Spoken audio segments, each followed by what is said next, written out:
aos que estão aqui, aos que estão acompanhando a gente pela internet, pelo Instagram. Que ambiente gostoso, né? Que ficou aqui no louvor. Obrigado, Thiago. Obrigado por emprestar seu talento para todos nós. E que belo talento. Parabéns, meu irmão. Pastor Rafael, por favor, venha para cá, meu irmão. Paizão, você pode levantar e orar, abençoar aqui o pastor Rafael para cá, fica perto do pastor Rafael.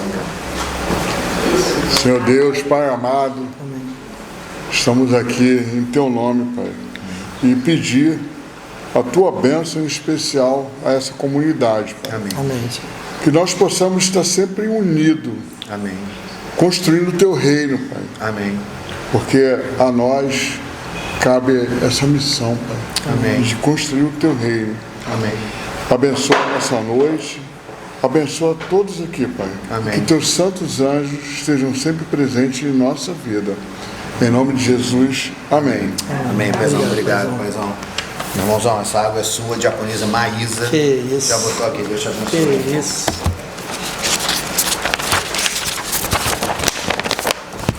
Boa noite, irmãos. Deus nos abençoe com a sua graça, com a sua paz. Seu amor transborde na nossa vida. Uma alegria nós estarmos juntos aqui mesmo nesse local, físico, reunidos como comunidade de fé. E também é uma alegria que você que está nos assistindo pela internet também possa ter essa oportunidade de ouvir essa mensagem. Eu sei que durante a semana, mais de 500 pessoas assistem, então é uma responsabilidade sempre poder falar. E é uma satisfação saber que de alguma forma a mensagem ela reverbera, né? E eu espero que comece aqui entre nós que estamos fisicamente aqui, que essa mensagem possa reverberar na sua semana e para a sua vida, em nome de Jesus. Amém? Bom, o tema é fé que liberta da obediência. É um tema controverso, porque tem uma coisa que mais se fala hoje sobre o ser cristão, é obediência. Se você não obedece, você não está seguindo o que Deus falou para você fazer. Bom, então eu quero ler um texto com vocês, antes de mais nada. Está em João 13, 34 e 35. Quem quiser pode abrir, quem não quiser pode só ouvir.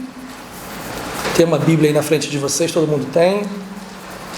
Atrás aí de você, Tiago, tem Bíblia se você quiser.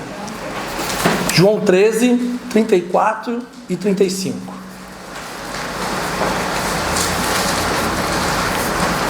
Todos acharam? Amém ou misericórdia?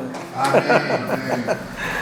João 13, 34 e 35 diz assim, e ele é muito conhecido, vocês vão recitar de cor provavelmente, e é incrível que 90% dos cristãos sabem recitar esse texto de cor.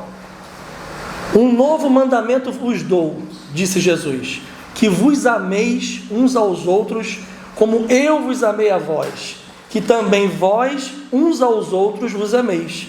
Nisto todos conhecerão que sois meus discípulos, se vos amardes uns aos outros. Amém? Parece até uma redundância, né, o texto, porque bastaria a primeira parte, né? Um novo mandamento vos dou, que vos ameis uns aos outros como eu vos amei. Mas depois ele ainda frisa, mas é o seguinte, não é só amar, é você amar um ao outro e dever isso um ao outro. Vocês vão muito além do que meras palavras, é uma ação dentro de você. Bom, esse texto de João, a gente sabe, está sendo escrito já praticamente 100 anos depois da morte de Jesus. Então, alguns gostam de chamar que é um texto já praticamente teológico, porque são de pessoas que provavelmente nem conviveram com Jesus, só ouviram falar. E como nós, essas pessoas ouviram falar e estão lendo isso. Então a comunidade cristã no geral só teve acesso a isso muito tempo depois da morte de Jesus. O que tinha era falar um para o outro, né? E eu quero primeiro denunciar uma coisa muito importante. Isso diz respeito a todas as igrejas que alguém possa fazer parte, ou você que está assistindo possa fazer parte de uma comunidade de fé. Todas as igrejas deixaram de ser conhecidas pelo amor ao próximo. Todas. A igreja tradicional, que a gente pode chamar, e também a igreja progressista, que eu acredito que a gente também tenha um enquadramento mais próximo da igreja progressista. Todos nós deixamos de ser conhecidos pelo amor ao próximo. Isso não faz mais parte da realidade da religião cristã. E é uma coisa muito difícil de falar de um púlpito, que a igreja que segue Jesus deixou de amar, porque é praticamente não seguir Jesus. Aliás, praticamente não, é não seguir Jesus, você não amar. Então o que entrou no lugar do amor? Essa palavrinha chamada obediência. Isso tomou conta das pessoas, uma raiz hipócrita, e tomou conta da mente das pessoas de uma forma que as pessoas simplesmente se esqueceram completamente do amor. Ah, pastor, você está exagerando, tem muita gente boa em todas as igrejas. Sim, eu concordo plenamente com isso. Na Igreja Universal tem gente boa? Tem. Na Igreja Assembleia de Deus tem gente boa, gente de Deus, gente seguidor de Jesus? Tem. Em todas as igrejas. Na Rizoma tem gente boa? Provavelmente. Provavelmente tem. Mas o que eu quero dizer é que, como aspecto religioso, irmão, nós não conseguimos mais nos encaixar se você amar o seu próximo. É possível que, se uma pessoa em situação de rua entrar em qualquer uma igreja hoje, que nesse momento está em culto, ela vai ser provavelmente colocada de lado, ela vai ser colocada à parte, ela não vai ser recebida, porque a pessoa está com mau cheiro, porque a pessoa está descalça, porque a pessoa não está, talvez, no seu melhor momento, na sua mente. Provavelmente ela vai ser colocada de lado. E eu acho que se Jesus estivesse em qualquer uma dessas igrejas hoje, ele falaria: o que é que vocês estão pensando aí? Por que vocês estão falando o meu nome e colocando o nome, esse nome aí que vocês criaram, anexado ao meu nome? Tem alguma coisa errada acontecendo com a igreja e a gente precisa denunciar isso. Eu acredito que a Rizoma é uma igreja profética, uma igreja de profecia, uma igreja que quer mostrar que tem alguma coisa errada acontecendo, e nós precisamos, como seguidores de Jesus e não como cristãos, nós precisamos nos posicionar, porque hoje em dia é muito difícil eu conseguir me chamar cristão, porque eu não sou religioso. Apesar de nós estarmos dentro de uma estrutura dita religiosa, o meu coração não se considera religioso. Eu não sei como você consegue enxergar isso aí, eu quero destrinchar isso com você. Quando a gente vai falar sobre obediência, vocês podem pensar 1 milhão de coisas na cabeça de vocês, mas do que isso se trata no final de tudo? Se trata o seguinte: se você age com obediência, você vai para o céu. Se você não age com obediência, você vai para o inferno. No final do final, é disso que se trata. E na verdade isso não tem absolutamente nada a ver com Cristo.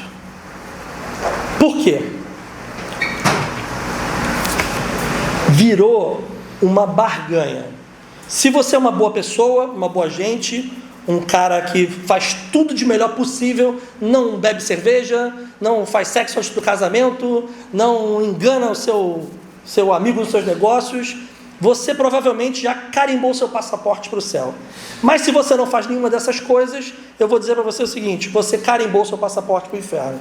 Não, então o negócio é só eu obedecer? Bom, parece que sim.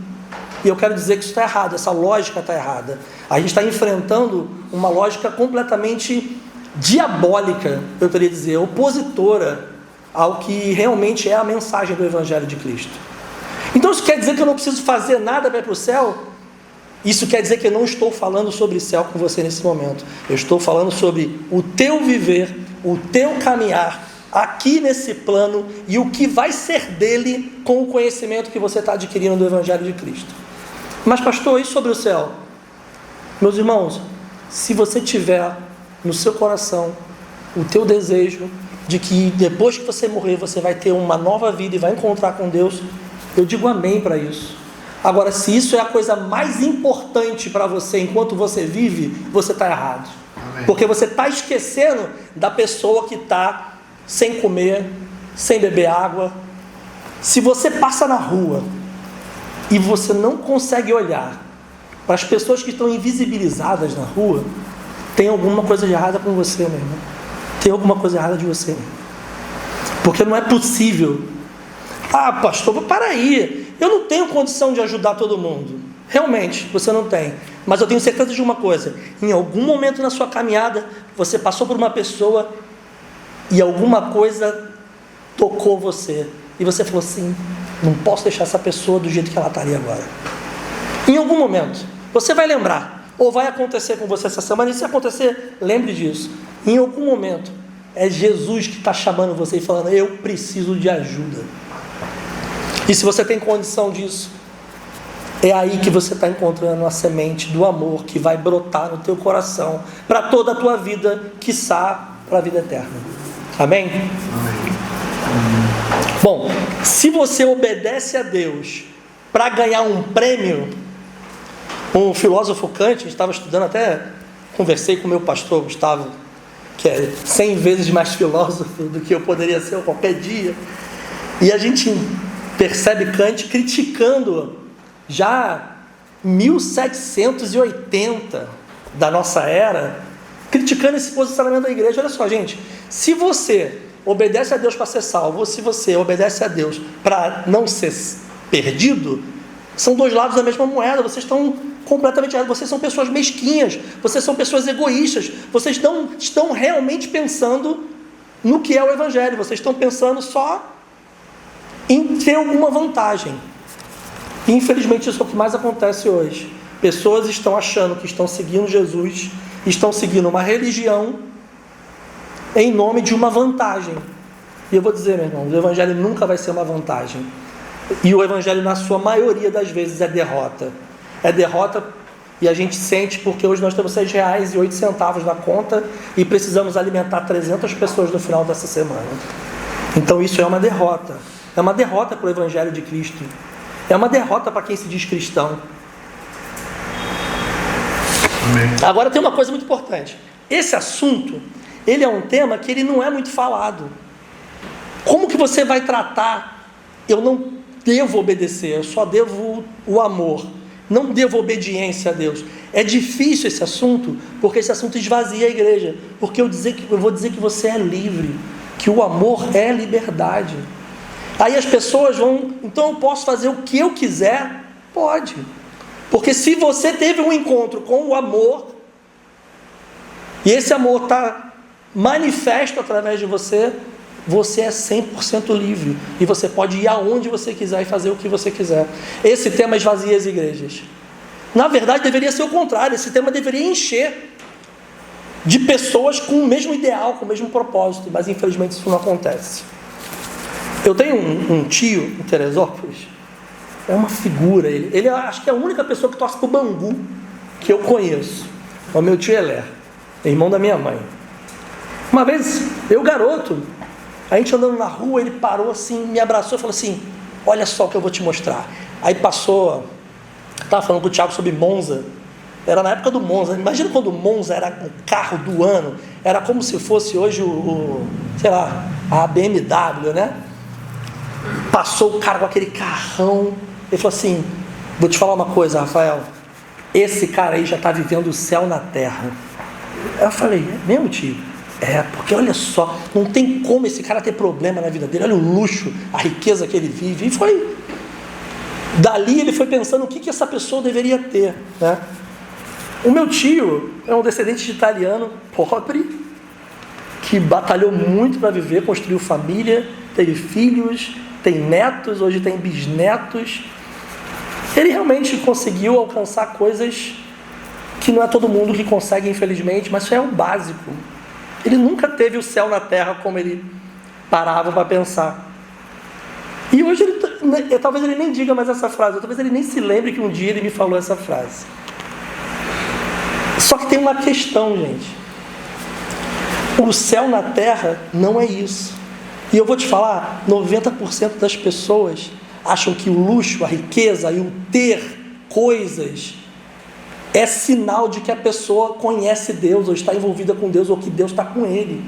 E esse é o sinal mais errado que podemos ter. Então eu quero também, humildemente, discordar do meu tio e trazer para vocês uma coisa nova. Eu quero tirar do coração de vocês a ideia da obediência. Isso não é evangelho. Evangelho não é obediência. É outra coisa e a gente vai tratar isso aqui. Bom, por que é outra coisa? Porque o cristianismo como obediência é sobre um Deus que foi criado pelo ser humano. Não é sobre um Deus que andou aqui na terra e se entregou e foi à cruz e teve todo o processo que a gente conhece muito bem e ouve falar desde sempre. Mas é um Deus que foi criado. Ele foi criado por nós mesmos. E nós mesmos criamos esse Deus e idolatramos Ele hoje em dia em todas as nossas congregações e cultos e locais que a gente fala o nome de Jesus. Esse Jesus não é o Jesus do Evangelho. É um Deus criado. Porque é um Deus que não transforma. É um Deus que te prende em regras. E quais são essas regras? Pode pensar nas regras mais absurdas possível. Esses dias eu topei com um trabalho de fotografia que eu estava fazendo. Era um casamento. E o irmão da noiva chegou no casamento. Ele se sentou. E a noiva, não, agora você vai beber, eu vou trazer um copo de cerveja para você. Ele, não vou beber. Por quê? Porque agora eu sou crente. E agora eu não bebo mais. E aí todo mundo, não, que isso, cara, você não vai beber? Não vou beber, agora eu sou crente. Sentou lá e não bebeu. E aí, conversando depois um pouco mais e prestando atenção, porque me chamou a atenção isso, né? O cara, uma ousadia de falar que ele era crente, ele não bebia mais. Dava para perceber que era apenas um estereótipo. Ele vestiu uma roupa.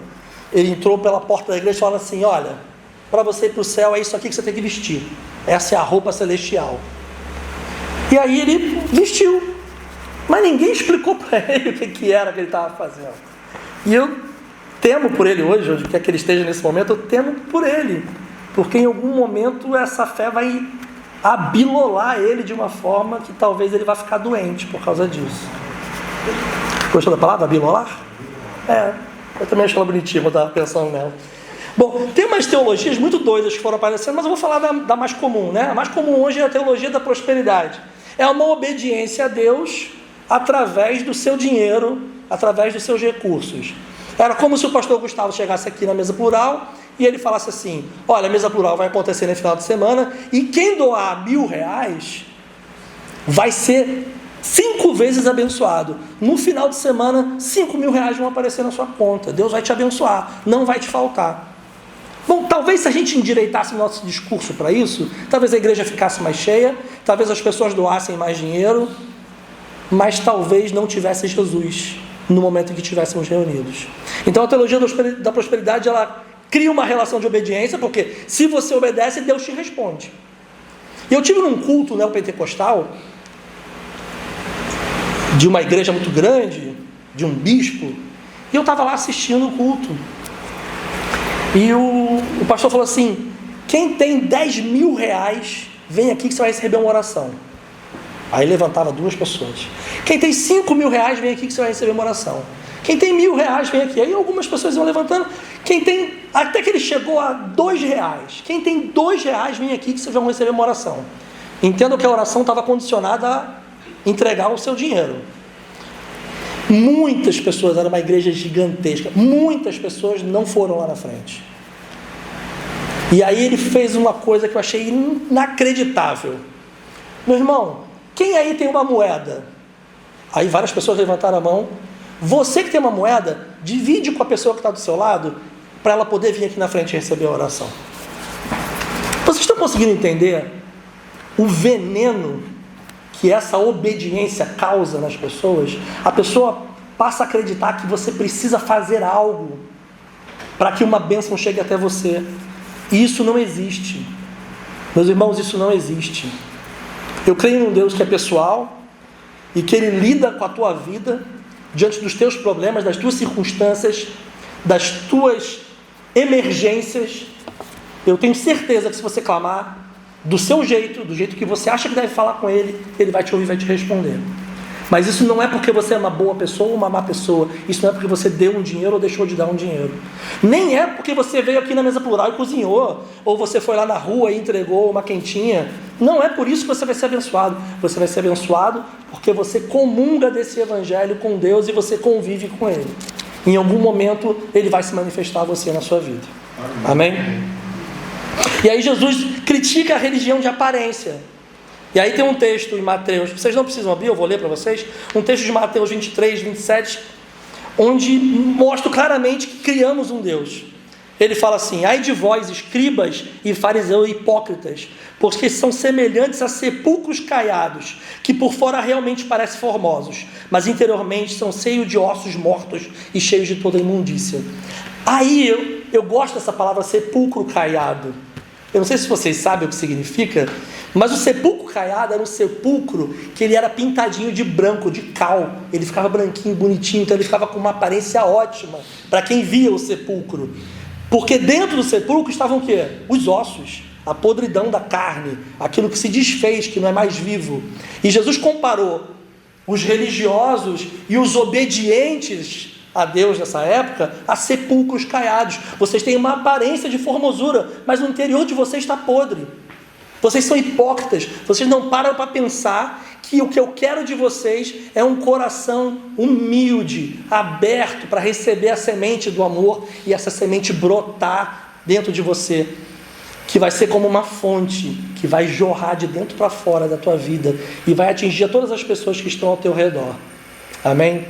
Então, a coisa é muito sutil e muito simples, é muito fácil da gente descambar a não compreender o que o Evangelho de Cristo está tratando. Ele não está tratando se a gente vai usar gola polo ou camisa de malha. Ele não está tratando se eu posso vir de chinelo ou de bermuda. Ele não está tratando se eu posso beber cerveja ou vodka. O Evangelho não está tratando disso. Ele não está tratando sobre com quem você quer se casar. Se é com um homem, com uma mulher, ele não trata disso. Ele não está preocupado com isso. O Evangelho ele está tratando do seguinte: dentro do seu coração existe um solo fértil para que eu possa plantar a minha semente e ela jorrar para a vida dentro de você. O amor. O que substitui a obediência no verdadeiro Evangelho? É o amor. Não existe outra palavra que eu possa colocar. O amor ele tem 1 milhão de definições diferentes e de várias formas. Mas quando eu falo isso, eu acredito que você consiga entender na sua mente. Eu não vou precisar destrinchar, porque ficaríamos aqui muito mais tempo. Bom, então se você entende o que eu estou te falando, nesse momento, você deveria estar se sentindo completamente nu diante de Deus. Completamente sem proteção. Porque o encontro com o Evangelho da verdade, que te liberta da raiz da hipocrisia e da religiosidade, ele vai deixar você pelado diante dele. Você não vai ter nada que você possa esconder de Deus. E você vai apresentar a ele tudo aquilo que dentro do teu coração fala: eu me sinto assim mal, porque eu ajo dessa forma, porque eu penso assim, porque eu agia, porque a minha natureza me faz ser egoísta, mesquinho. A minha natureza me faz eu querer me afastar das pessoas e não conviver com elas. E esse Evangelho ele vai brotar em você. E você vai ter a oportunidade de experimentar algo sendo gerado em você. Que é talvez uma grande oportunidade que as mulheres têm quando estão grávidas. Que é uma vida sendo gerada dentro de si.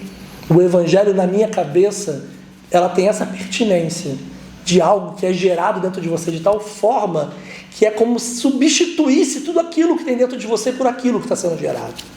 Amém? Amém. Bom, para a gente destruir algo, a gente tem que colocar algo no lugar. Para eu dizer para vocês que vocês não devem nenhuma... A loucura de um pastor dizer que você não deve nenhuma obediência a Deus. Tá, eu não devo nenhuma obediência a Deus, então o que eu devo? O amor. É esse o tema e é isso que pode fazer tudo ser diferente na tua vida a partir de hoje. Você pode sair da religião e entrar no simples seguidor de Cristo. Porque eu não consigo mais me dizer religioso hoje. Eu não me incomodo nem se a pessoa vai me chamar mais de pastor ou não. Porque alguns fóruns que eu estou por aí já nem me dizem mais isso. Eu não estou incomodado com isso. Eu estou incomodado se alguém olhar para mim em algo que eu estiver fazendo e falar: eu não vejo Jesus em você, eu não vejo o caráter do Cristo em você. Isso vai me assombrar para o resto da minha vida. Então eu quero que esse amor seja gerado em mim. Eu quero que a minha vida faça sentido com esse amor. É como alguém que já nasceu sabendo aquilo que ela queria fazer para a vida. E tem pessoas que são assim, né? Que a pessoa nasce e aí você já sabe que a pessoa já vai ser aquilo. Bom, quando você entende o amor de Deus na sua vida, eu tenho certeza que é dessa forma que acontece dentro de você. Você entende que não existe mais nada no mundo que poderia te conectar com Deus além disso. Não te falta mais nada. Você entendeu que esse amor foi gerado em você. Se eu tenho uma coisa para te dizer, para você entender o que significa deixar de ser obediente e passar a amar, é quando você tiver essa sensação dentro de você, que foi gerado algo em você que virou uma chave dentro de você, e você nunca mais foi o mesmo depois desse dia. Porque se eu não disser para você que quando você encontra com o puro amor de Deus, algo não mudar dentro de você, é porque você encontrou com a religião e você não encontrou com Deus. Tudo bem. Religião é ritual vazio. Amor é ação, é atitude. É no amor que as coisas acontecem. É no amor que as coisas mudam dentro de você. Não dá para você fingir amor. Talvez por um tempo você consiga fingir amor. Talvez você consiga participar de uma ação social no Natal. Isso é para quem é religioso. O amor você não consegue imaginar e você sofre, porque você vê a injustiça que o mundo é e você não aceita. Você quer transformar esse mundo. Olha, eu não sei se a Rizoma consegue transformar o mundo, nem mesmo o bairro de Ipanema.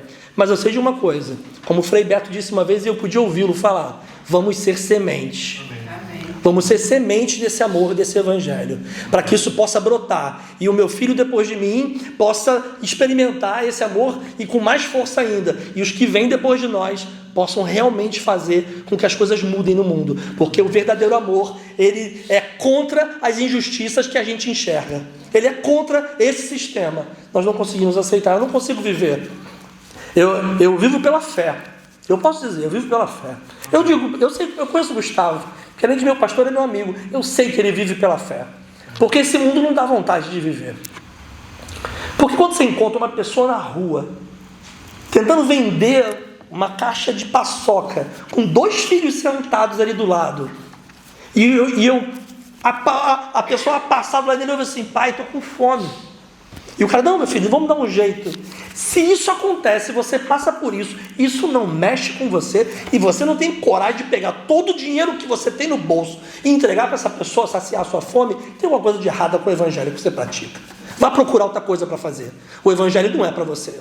Vá procurar uma religião. A religião é perfeita para a pessoa que quer ser hipócrita, quer fingir que vive um evangelho. Esse evangelho de verdade, ele provoca você na vida, no cotidiano, nas ações. Não é aqui no domingo, não é aqui à noite, é na vida. Esse é o evangelho que transforma. Esse é o evangelho que se vive. O amor, ele vem com uma resistência para que você possa suportar viver nesse mundo e para que você possa seguir adiante plantando a semente do evangelho do que é realmente o caráter de Jesus. Amém? Amém. Como que eu faço isso? Eu vou dizer para você: pô, pastor, você está falando de uma coisa que é impossível. Como que eu começo a pensar isso? Começa com pequenas atitudes, meu irmão. Primeiro, com humildade. Fala: Senhor, eu não entendo o teu amor ainda. Senhor, eu não entendo. Eu entendo que eu estou sendo mesquinho. Eu entendo que eu sou um egoísta. Eu entendo que eu quero fazer uma troca contigo o tempo todo. Porque quando você começar com isso, a semente do amor tem condição de brotar em você. Porque quando não há humildade, nada acontece. Essa semana foi uma montanha-russa de emoções na minha vida e na vida da minha esposa. E aí, em um momento, uma pessoa cometeu um erro com a gente, no cartório, e a gente já estava em casa, o cartório era longe. E a pessoa ligou e falou assim: olha, você tem que voltar aqui, porque o teu nome saiu errado, eu digitei errado. Aquilo, eu falei: meu Deus, o trânsito que eu peguei, e agora eu fiquei bravo, não sei o que, não sei o que. Aí eu virei para ela e falei assim: cara, sabe que a pessoa não teve coragem de dizer assim: olha, desculpe, eu errei, você pode me ajudar? Porque se eu mandar esse documento do jeito que está, eu vou me prejudicar. E aí a Natália falou para mim: não, ela acabou de falar que pediu 1000 desculpas pelo que estava acontecendo. Na mesma hora, sabe o que aconteceu com o meu coração? A Natália riu. Assim: agora faz sentido, agora faz sentido. Porque nós, como seres humanos, o que a gente quer é encontrar com uma pessoa quando erra, que tem a humildade de assumir que errou. Então a gente entende que a gente precisa desse coração para com todos. Porque se alguém está tendo com você, tenha você também esse espaço. Já estou terminando, tá bom? Já passei de 20 minutos? Aleluia, Jesus, me supre. O amor que liberta da obediência é aquele que nos identifica como discípulos de Jesus. Como está no texto, nisso conhecerão que sois meus discípulos. Se fizerem o quê? Entregar o teu dinheiro na igreja, o teu carro? Não. Se vocês amarem uns aos outros. E amar uns aos outros, cara, não tem muito o que dizer para você não. Eu vou te ser bem sincero. Ou é uma coisa que acontece de verdade ou ela é de mentira. E você sabe. Você dentro de você vai saber se é verdade ou se é mentira o que você está vivendo. Então, se você está livre da obediência, você ainda precisa entender o que é o amor brotando dentro de você. E por que o amor elimina a necessidade da obediência? Bom, quando que na vida, nas nossas questões sociais, a gente obedece a alguém? A gente obedece a alguém porque a gente deve alguma satisfação para essa pessoa. Por exemplo, uma pessoa que trabalha hoje em uma empresa, ela tem um supervisor, ela tem um gerente, ela tem alguém com um cargo acima dela e o gerente é a mesma coisa, e um cargo acima do outro, e você deve o que àquela pessoa? Tiago, faça assim no seu trabalho. Você, obviamente, não quer perder seu emprego, o que você vai fazer? Você vai fazer o que o chefe está mandando. Você obedece. Então, Jesus veio com uma outra versão da história para falar com a gente. Ele falou assim lá em João 15:15. Não precisa abrir, eu vou ler para você. Já não vos chamareis servos, porque o servo não sabe o que faz o seu senhor. Mas vos tenho chamado amigos, porque tanto quanto eu ouvi do meu pai, eu tenho feito conhecer a vocês. A tua relação passa a ser diferente. Por que você não precisa obedecer a Deus? Porque você é uma relação de amigo com Deus. Quando você tem um amigo na tua vida, você não vai obedecer o que o teu amigo fala, você vai ouvi-lo e vai ter o teu coração aberto para escutar. Então, a tua relação com Deus, ela toma um outro nível, vai para um outro lugar, vai para um outro momento da tua vida. Você é chamado de amigo e não de servo. Amém? Para concluir, e eu vou dizer para vocês, na religião não encontramos o caráter de Jesus. E eu não estou falando só da religião cristã não, porque nós da Rizoma a gente encontra o caráter de Jesus em qualquer lugar. A gente não tem esse problema de que tenha que ser crente para que a gente encontre o caráter de Cristo. Mas eu digo que em nenhuma religião você encontrará o caráter de Cristo. Mas você encontra o caráter de Cristo, até mesmo em ateus, na atitude de cada pessoa. Não por um nome, uma placa, uma denominação, uma fé. Mas em pessoas. São pessoas que carregam o caráter de Cristo. Amém? No desenvolver do amor dentro de nós é que experimentamos o céu na terra. Aí eu quero trazer a definição que o meu tio não conseguiu me dar, e eu espero hoje conseguir passar para vocês e melhorar o meu tio em mim para vocês. O céu na terra é quando você realmente entendeu o que é lutar contra as injustiças desse mundo. Porque o Jesus que eu sigo, o Jesus que foi gerado em mim, ele não consegue olhar as injustiças desse mundo e parecer tal como é. O Jesus que eu sigo, se precisar usar um chicote para derrubar a religiosidade, ele vai usar. Porque o que ele quer é que as pessoas entendam que ele quer misericórdia.